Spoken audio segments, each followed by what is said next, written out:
मेरी चन्नी साहब से रिक्वेस्ट है, उनसे अपील है कि आप इन टीचर्स की डिमांड्स को तुरंत पूरा कीजिए। या तो आप पूरा कीजिए, नहीं तो हमारी सरकार बनने के बाद हम पूरा करेंगे। और कुछ दिन के बाद अगर चन्नी साहब ने इनकी डिमांड्स पूरी नहीं की और ये तब भी धरने पे हुए, तो अगली विजिट में जब मैं आऊँगा, मैं उनके धरने पे उनसे मिलने के लिए जाऊँगा। ਆਮ ਆਦਮੀ ਪਾਰਟੀ ਦੇ ਸੁਪਰੀਮੋ ਅਰਵਿੰਦ ਕੇਜਰੀਵਾਲ 2 ਦਿਨਾਂ ਦੇ ਦੌਰੇ ਤੇ ਪੰਜਾਬ ਤੇ ਆਏ ਹੋਏ ਸੀ, ਜਿੱਥੇ ਪੰਜਾਬ ਦੇ ਦੌਰੇ ਦੌਰਾਨ ਕੇਜਰੀਵਾਲ ਨੇ ਔਰਤਾਂ, ਵਪਾਰੀਆਂ ਤੇ ਅਧਿਆਪਕਾਂ ਲਈ ਵੱਡਾ ਪਿਟਾਰਾ ਖੋਲ੍ਹਿਆ। ਉੱਥੇ ਹੀ ਉਹਨਾਂ ਨੇ ਫਰਿਆਂ ਲਈ ਵੱਡੇ ਐਲਾਨ ਵੀ ਕੀਤੇ ਨੇ ਤੇ ਲੋਕਾਂ ਨੂੰ ਵਾਅਦਿਆਂ ਦੇ ਨਾਲ ਗਰੰਟੀ ਦਿੱਤੀ ਹੈ। ਕੇਜਰੀਵਾਲ ਨੇ ਮੰਗਲਵਾਰ ਨੂੰ ਪਾਰਟੀ ਦੇ ਸੂਬਾ ਪ੍ਰਧਾਨ ਤੇ ਸੰਸਦ ਮੈਂਬਰ ਭਗਵੰਤ ਮਾਨ ਨਾਲ ਗੁਰਕੀ ਨਗਰੀ ਵਿੱਚ ਮੀਡੀਆ ਨਾਲ ਰੂਬਰੂ ਹੋਏ। ਇਸ ਮੌਕੇ ਪਾਰਟੀ ਦੇ ਪੰਜਾਬ ਮਾਮਲਿਆਂ ਦੇ ਇੰਚਾਰਜ ਜਰਨੈਲ ਸਿੰਘ इंचार्ज राघव चड्डा भी मंच से मौजूद सन। केजरीवाल ने पंजाब के सरकारी स्कूलों ते अध्यापकों की तरसयोग हालत नूं वड्डी त्रासदी करार दिता है, जिथे केजरीवाल ने पंजाब अंदर व्यापक सिक्ख्या सुधारां लई अध्यापकों नूं 8 गारंटियां दित्तियां ने ते वादा कीता है कि 2022 विच आम आदमी पार्टी की सरकार बनदियां ही इन्हां 8 गारंटियां नूं पहल के आधार ते अमल विच लिआंदा जावेगा। पंजाब के सभी लोगों को, भाइयों बहनों, माताओं, बुजुर्गों, बच्चों, सभी लोगों को मेरा नमस्कार, सबको सत श्री अकाल। पिछले 1-1.5 महीने से मेरे पास पंजाब के अलग अलग इलाकों से, अलग अलग क्षेत्रों से टीचर्स मिलने के लिए आ रहे हैं। कॉलेज के टीचर्स आ रहे हैं, कच्चे टीचर्स आ रहे हैं, पक्के टीचर्स आ रहे हैं, हर किस्म के टीचर्स आ रहे हैं, प्राइवेट स्कूलों के टीचर्स आ रहे हैं। उन्होंने बताया कि पंजाब में खासकर सरकारी स्कूलों का बहुत बुरा हाल है, बहुत ज़्यादा। 24 लाख बच्चे पंजाब के सरकारी स्कूलों में पढ़ते हैं। इन 24 लाख बच्चों का भविष्य अंधकार में है। पढ़ाई के नाम पे कुछ भी नहीं है। उन्होंने बताया कि बहुत सारे सरकारी स्कूल ऐसे हैं जिनमें एक भी टीचर नहीं है। 7वीं क्लास तक के स्कूल ऐसे हैं जिसमें एक भी टीचर नहीं है। कई स्कूल ऐसे हैं जिसमें केवल एक ही टीचर है सारी क्लासेस के लिए, 7 क्लासों के लिए एक ही टीचर है। और उन्होंने बताया कि सरकार ने उसके ऊपर पुताई करवा दी और उसके ऊपर लिख दिया स्मार्ट स्कूल, उनको स्मार्ट स्कूल बना दिया। जब 2015 में दिल्ली में हमारी सरकार बनी थी, दिल्ली के सरकारी स्कूलों का भी इतना ही बुरा हाल था, बहुत बुरा हाल था। सरकारी स्कूलों में, दिल्ली के सरकारी स्कूलों में भी पढ़ाई के नाम पे जीरो थे। लोग, अगर कोई गरीब आदमी थोड़ा सा भी पैसा कमा लेता था तो वो कोशिश करता था मैं अपने बच्चे को किसी बगल के प्राइवेट स्कूल में पढ़ा दूं। सरकारी स्कूल से नाम कटवा लेता था, प्राइवेट स्कूल में भेज देता था। लेकिन आज 7 साल के बाद दिल्ली के सरकारी स्कूलों की काया पलट गई है बिल्कुल।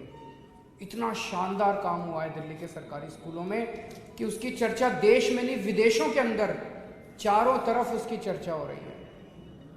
इस बार दिल्ली के सरकारी स्कूलों के नतीजे, अगर मैं अपनी तारीफ करूं तो उसका फायदा नहीं है। नतीजे कैसे आ रहे हैं? नतीजे 99.7% नतीजे आए हैं सरकारी स्कूलों में। प्राइवेट स्कूलों के भी इतने अच्छे नतीजे नहीं है, प्राइवेट स्कूलों को पीछे छोड़ दिया।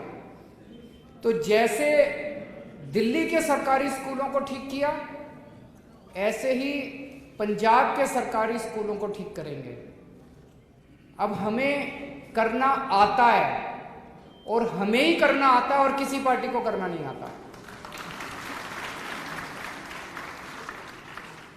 कांग्रेस की कितने राज्यों में सरकार है देश के अंदर? पिछले 70 साल में कितने राज्यों में कांग्रेस की सरकार बनी?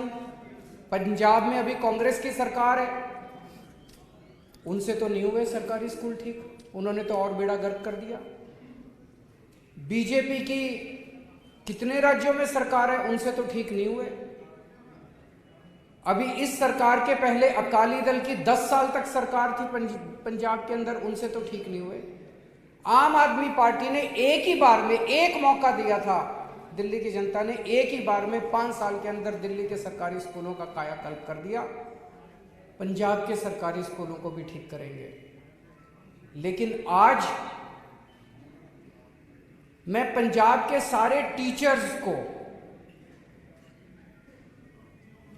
चाहे वो कॉलेज के टीचर्स हों, चाहे कच्चे टीचर्स हों, चाहे पक्के टीचर्स हों, पंजाब के सारे टीचर्स को, अध्यापक जो होते हैं, टीचर्स जो होते हैं, वो समाज का सबसे महत्वपूर्ण हिस्सा होते हैं, सबसे मानयोग होते हैं, सबसे रिस्पेक्टेड होते हैं।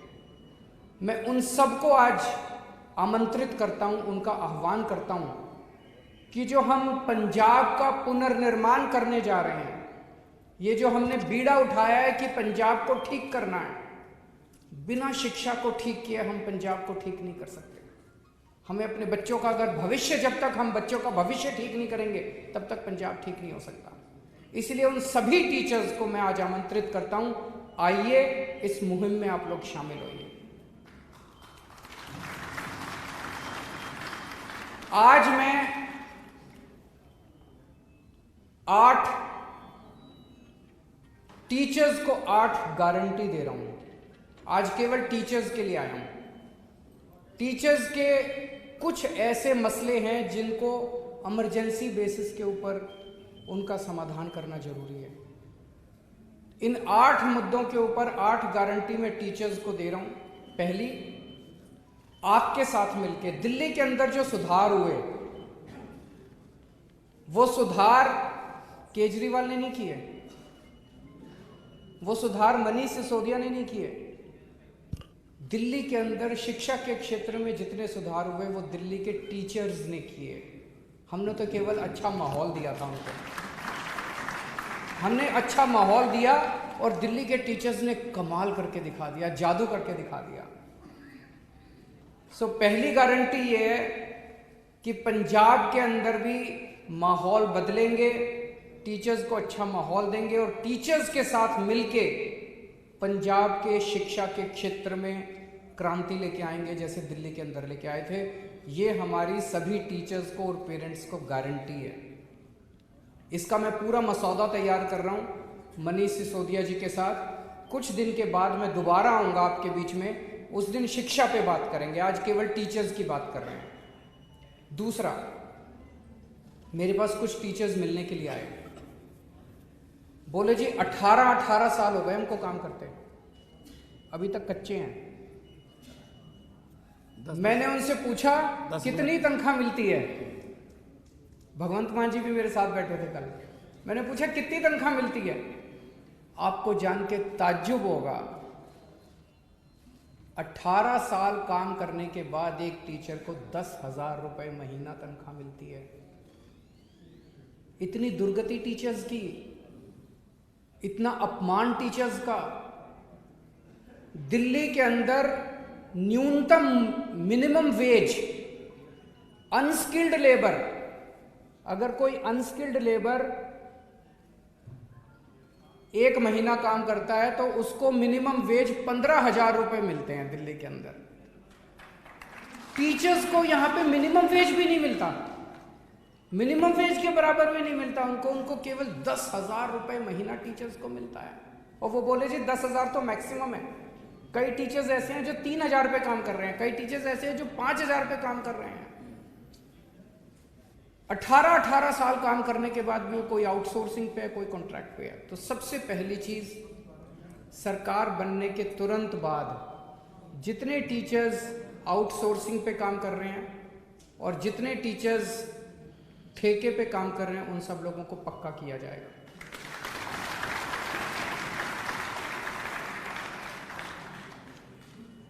ऐसे कई सारे कच्चे टीचर्स का चंडीगढ़ के पास धरना प्रदर्शन चल रहा है कई दिनों से। मुझे पता चला कि चंडीगढ़ के पास एक जगह एक पानी की टंकी के ऊपर एक महिला टीचर और 2 पुरुष टीचर कई दिनों से पानी की टंकी के ऊपर चढ़े हुए हैं। उन्होंने दशहरा, दिवाली, करवा चौथ सारे त्यौहार पानी की टंकी के ऊपर मनाए हैं। ये बेहद दुख की बात है। जिन टीचर्स को क्लासों में होना चाहिए पढ़ाने के लिए, वो टीचर्स आधे से ज़्यादा टाइम उनको बेचारों को प्रोटेस्ट्स में, उनकी दो ही डिमांड है। एक डिमांड है कि जितनी खाली भर्तियां हैं पेपर लेके उनको भरा जाए, और दूसरा कच्चे टीचर्स को पक्का किया जाए। मेरी चन्नी साहब से रिक्वेस्ट है, उनसे अपील है कि आप इन टीचर्स की डिमांड्स को तुरंत पूरा कीजिए। या तो आप पूरा कीजिए, नहीं तो हमारी सरकार बनने के बाद हम पूरा करेंगे। और कुछ दिन के बाद अगर चन्नी साहब ने इनकी डिमांड्स पूरी नहीं की और ये तब भी धरने पे हुए, तो अगली विजिट में जब मैं आऊँगा, मैं उनके धरने पे उनसे मिलने के लिए जाऊँगा। देश दुनिया दी हर खबर ते नजर रखन दे लई हुण साडा डेली इंटरनेशनल एडिशन पढ़न दे लई लॉग इन करो साडी वैबसाइट ते www.apnapunjabmedia.com ते इसे दे नाल ही तुसी इत्थे साडा डेली ई पेपर भी पढ़ सकदे हो ते जल्द ही विजिट करो साडी वैबसाइट ते।